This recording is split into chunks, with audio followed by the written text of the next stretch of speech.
This morning is from Ruth chapter 1. In the days when the judges ruled, there was a famine in the land, and a certain man of Bethlehem in Judah went to live in the country of Moab, he and his wife and 2 sons. The name of the man was Elimelech, and the name of his wife Naomi, and the names of his 2 sons were Mahlon and Chilion.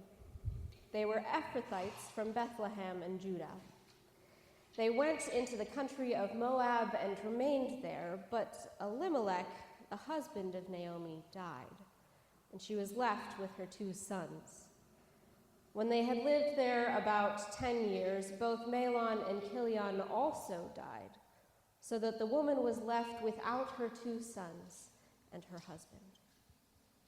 Then she started to return with her daughters-in-law from the country of Moab, for she had heard in the country of Moab that the Lord had considered God's people and given them food. So she set out from the place where she had been living, she and her 2 daughters-in-law, and they went on their way to go back to the land of Judah. But Naomi said to her 2 daughters-in-law, "Go back, each of you, to your mother's house. May the Lord deal kindly with you as you have dealt with the dead and with me. The Lord grant that you may find security, each of you in the house of your husband." Then she kissed them, and they wept aloud. They said to her, "No, we will return with you to your people." But Naomi said, "Turn back, my daughters. Why will you go with me? Do I still have sons in my womb that they may become your husbands? Turn back, my daughters, go your way, for I am too old to have a husband. Even if I thought there was hope for me, even if I should have a husband tonight and bear sons, would you then wait until they were grown? Would you then refrain from marrying? No, my daughters, it has been far more bitter for me than for you, because the hand of the Lord has turned against me." Then they wept aloud again. Orpah kissed her mother-in-law, but Ruth clung to her. So she said, "See, your sister-in-law has gone back to her people and to her gods. Return after your sister-in-law." When Naomi saw that Ruth was determined to go with her, she said no more to her. So the 2 of them went on until they came to Bethlehem.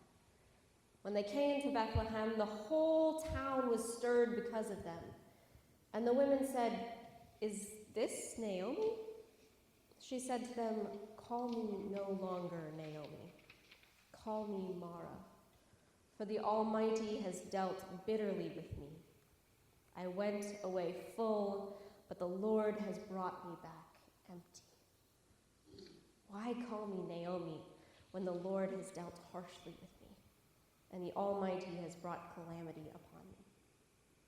This is the word of the Lord. In a completely unbiased way, the book of Ruth is one of my favorites. But in all seriousness, it is a beautiful story of love and loss. There is so much to be learned, so much to appreciate in the book of Ruth. Oftentimes, we turn to Ruth's example of love and loyalty, loving commitment to stay by Naomi's side. And there's good reason for that. There is a lot to admire in Ruth's words and actions. But Naomi's story has a lot of wisdom to offer us too. Naomi has been through a lot. She has lost so much. First, she lost her home. Naomi and her husband left Judah for Moab to survive the famine. And I imagine this was far from an easy decision for her family. To leave the land that they had called home, to leave all of their friends and community behind, and start all over again in a new place. As hard as the decision may have been, their family made the journey to Moab. But they weren't there for long. before a tragedy struck, and her husband Elimelech died. Now she's in a foreign land, grieving her husband without the support of her home community. But at least she has her sons with her in Moab, right? They can offer her financial support and a sense of stability in a time when having a husband would have been completely important for women's survival. Her sons both marry Moabite women, and perhaps things are starting to feel more normal, more comfortable. Maybe Moab is starting to finally feel like home. But it isn't long before both of her sons die in quick succession. Now she has lost all of her closest kin, and the future that her sons represented. Her sons were the younger generation, the ones who were supposed to live on, to have grandchildren and continue the family. She was never supposed to outlive them. I imagine maybe one of them died first. Maybe it's Mahlon, and she's distraught, clinging that much tighter to Kilion. But no sooner has she buried one son than the other one dies too. She hasn't had time to process the grief of one before she has to bury the other. Now she's left with no male head of house, no one to own land to provide security for her and her daughters-in-law, and she's living in a land that still doesn't quite feel like home. After so much loss, I imagine Naomi doesn't quite know where to turn. She does the only thing that she can think to do and begins to journey back home. But she can't help but to feel guilty taking Orpah and Ruth with her. She has no security to offer them, no other sons for them to marry, no financial support to give them. She doesn't even know what support might be waiting for her in Judah. She hasn't been there in a decade. Maybe the community that she has known there has changed, and her friends have moved or died as well. She can't in good conscience bring these women along with her, away from their home and into such instability and unknown. She knows there's little hope for her to remarry, and she's too old to have more children, but they're young enough to find new husbands, and in turn, security. She tells Orpah and Ruth to go home to Moab and leave her to journey to Judah alone. She tells them that she's looking out for their well-being, but I wonder if she's also pushing them away. These women are the closest thing to community that she has left, and she's pushing them away, isolating herself in her grief.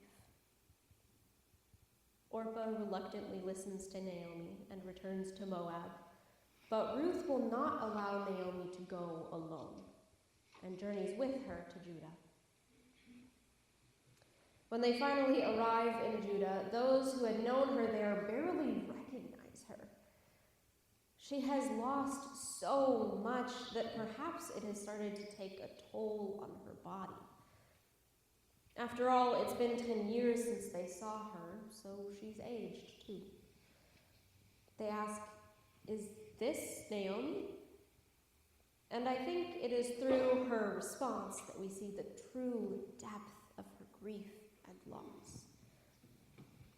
She tells them, "Don't call me Naomi," a name which means sweet one. "Call me Mara. Call me bitter." She no longer feels like a sweet one. Life has not been sweet to her. Bitterness feels like it paints a more accurate picture of her now. Not only has she lost her husband, her sons, but she has lost her sense of identity, lost her name. She is unrecognizably changed now, right down to her name. When she left, she was full, surrounded by her family and full of hope for what Moab had to offer. But now, as she returns, she's completely empty. The family she left with is gone. Her vision for the future is gone. Her hope is gone. Her sweetness is gone.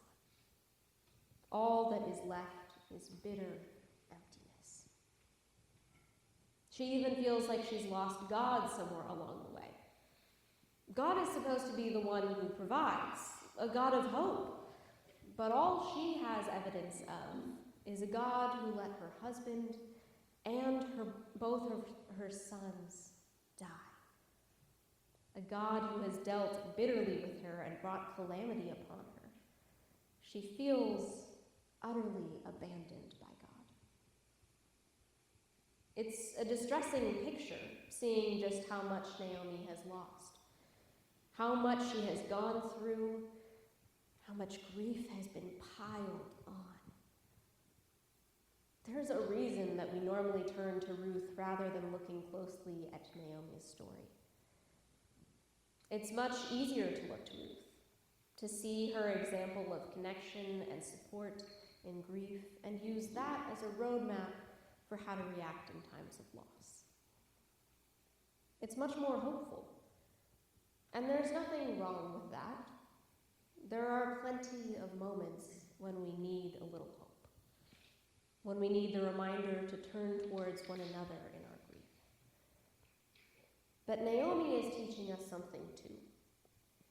She's teaching us that there are times when we need to sit in our grief, to let ourselves feel, to take time to process everything that has happened. There is a time for hope, but maybe not right away. She's not ready for hope yet. She's not done grieving yet. So she takes her time with her grief and gives us permission to do the same. She shows us that there's no right timeline for grieving. Everyone grieves in their own time, and she allows her own grief to run its course.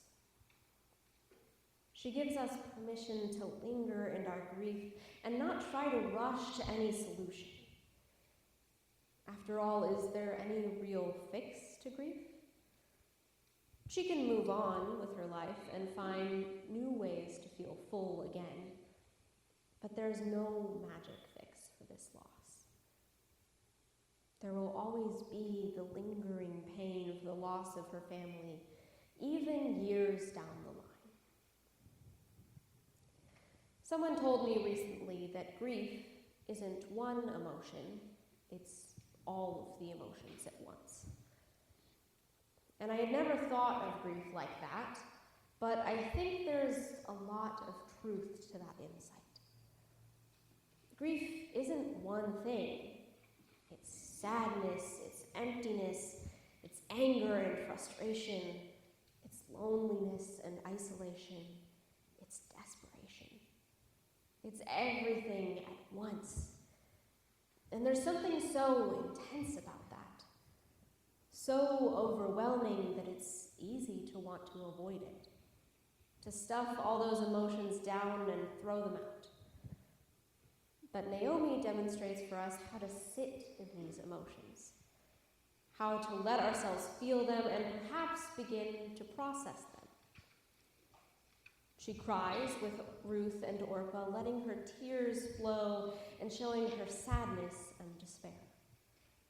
She feels guilty for bringing Orpah and Ruth along to Judah and tries to remedy that guilt by letting them go home. Maybe she feels isolated, even with Ruth and her community in Judah surrounding her, because no one truly understands her grief. She cries out in anger at God, letting God see her frustration and processing through her anger with her bitter words. She probably feels powerless over her situation after not being able to do anything to save her family and having little control over her financial stability. Maybe she feels ashamed, thinking that she must have done something wrong for God to let her family die like this. Perhaps she feels inferior for not being able to bear more children to maintain her bloodline. She's probably worried and anxious about her future and for the future of her daughters-in-law, and maybe she's even a little relieved and happy that she still has Ruth there to support her. She wears her grief on her sleeve for all in her community to see. She doesn't pretend to be okay. She doesn't have the answers to all of the things that she's feeling, and that's okay. That's not the point. She responds to what she can, to the feelings she knows how to respond to in this moment, and she lets herself sit in the rest until she knows how to move forward. And she also lets Ruth and those in her community walk alongside her in that pain. Even as we linger in our grief, we are not meant to do it alone. God is there too in our grief, feeling all of the emotions with us, holding all of our pain and angry words as we lash out in our anger and grief. God walks alongside Naomi, just as Ruth does. God walks alongside us too in our grief. God feels our pain, grieves alongside us, and is big enough to be able to carry our frustrations, even when we scream and yell in anger at God for letting this happen. God is there with us for all of our grieving and will never leave our side no matter how long we grieve. Naomi's story is in the Bible for a reason. God has given us this example of grief for a reason. Her example of her willingness to linger in the grief and feel all of the emotions that come with it is a gift to us, to those who need a little more time to linger in their grief, for those who feel alone right now in their grieving. The Bible is full of psalms of lament, psalms of anger and sadness, stories of death and pain and grief and loss. And Naomi's story joins all of those passages, speaking to the intimate experience of grief in her own way. Naomi offers us the permission to grieve in our own time. God gives us the permission to grieve in our own time. Naomi's story is not entirely full of tragedy.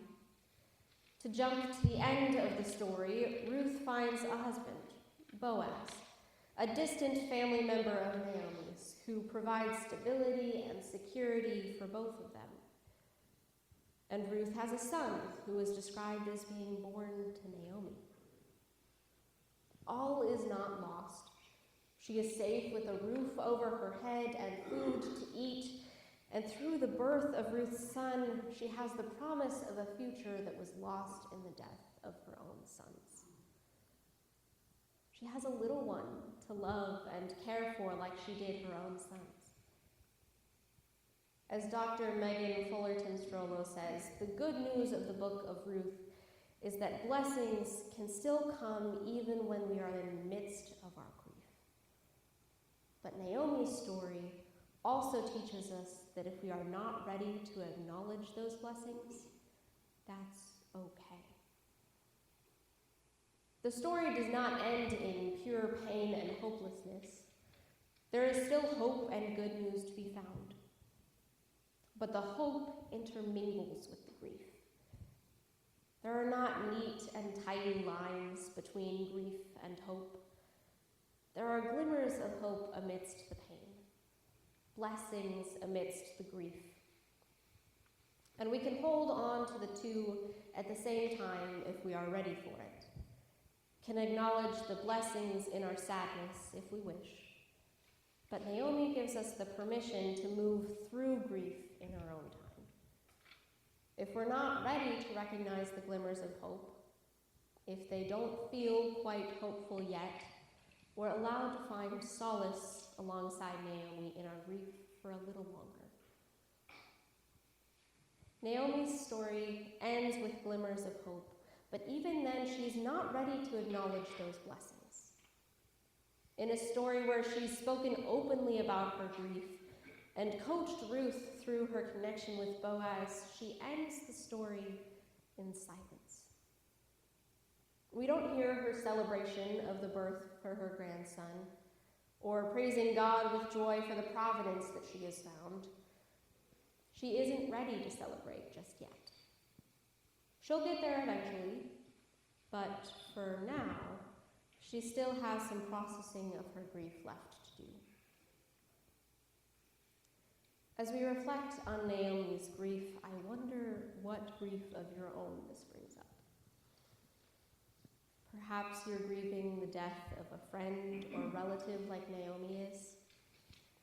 Maybe you're grieving the loss of a friendship or the loss of a job. Perhaps you're grieving the life that was lost from the earthquake in Myanmar.